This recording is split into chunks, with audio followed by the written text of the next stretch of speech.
Let's talk about something else that's a story in the boxing world. Britain's hopes of gold at the London Olympics may have been dealt a sudden blow by the emergence of a rule which bans any professional from coaching in corners. In particular, this could affect the Great Britain head coach, Robert McCracken, who's worked with fighters like Carl Froch and doesn't want to give that up.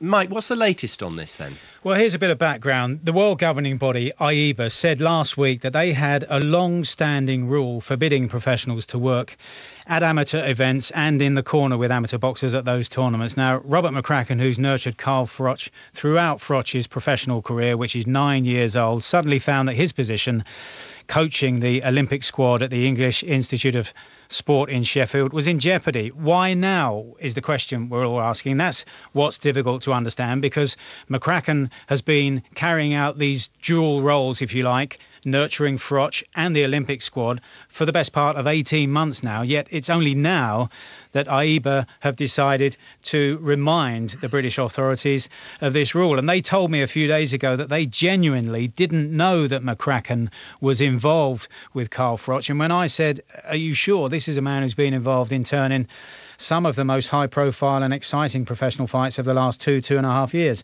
And they said, look, we have to deal with nearly 200 member federations, and we can't know the ins and outs of all the federations and all the coaches. He was appointed 2 years ago. He was appointed over 2 years, over 18-odd months ago, and since then, Carl Froch has had two massive fights, two very high-profile fights, one in Denmark, one in Finland, masses of travelling fans, one he won, one he lost, and they were incredible. Now, Mike, the way I understand it from talking to Dr. Wu and Mr. Kim last week in London is that... Who are they? That these are the guys that run AIBA, the International Amateur Boxing Association. The way I understand it, Mike, is that this rule is different than... It is a new rule. It was only introduced. It's Rule 12.3.1, and it was only introduced on the 24th of March.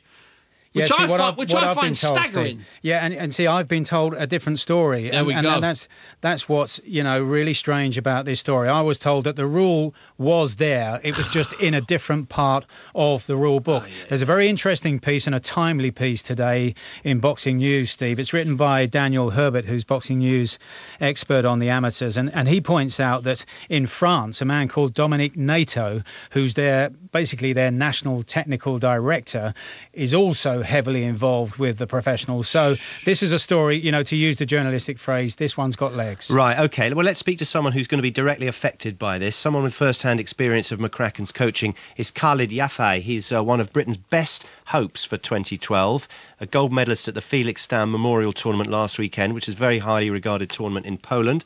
Good evening. Congratulations, Khalid, first of all. How are you doing? Thanks for that. Good. Now, what do you make of all this? Well, I don't really know much about it, but I haven't spoke to Rob since I've been away in Poland. But I've read about it. I read about it in the airport before I flew out, and I spoke to one of the coaches. But a lot can happen between now and 2012. Well, you think it might be reversed? I'm not too sure if it'll be reversed or what, but I'm sure he'll be there either way.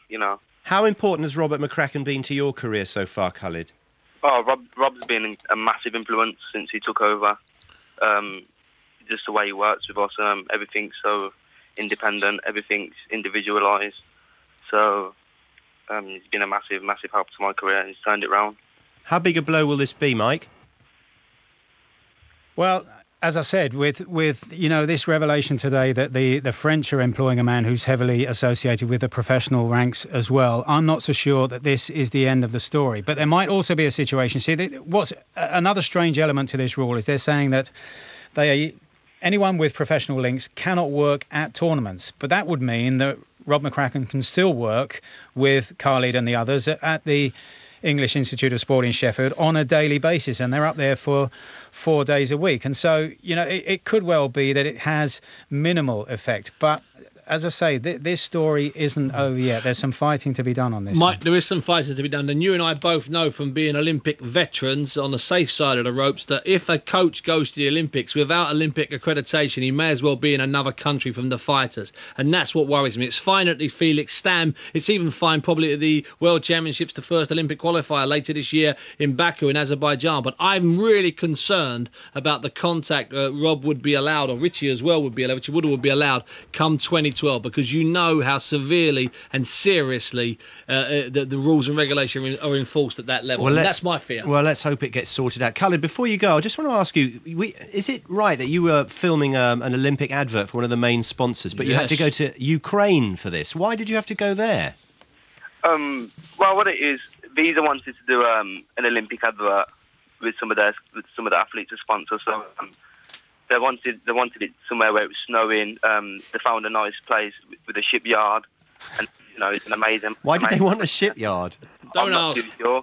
There's something where I was running past, so shadow boxing. All right. As it was snowing, and then I turn into another athlete. So Who do you turn into? Phillips Adaiba, the triple jumper. Really?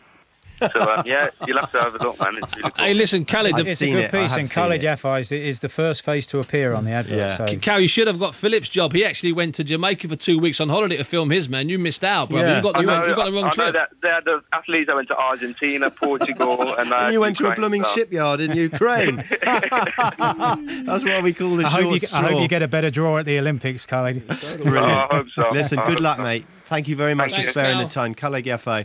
And thank you very much indeed to Steve Bunce and to Mike Costello.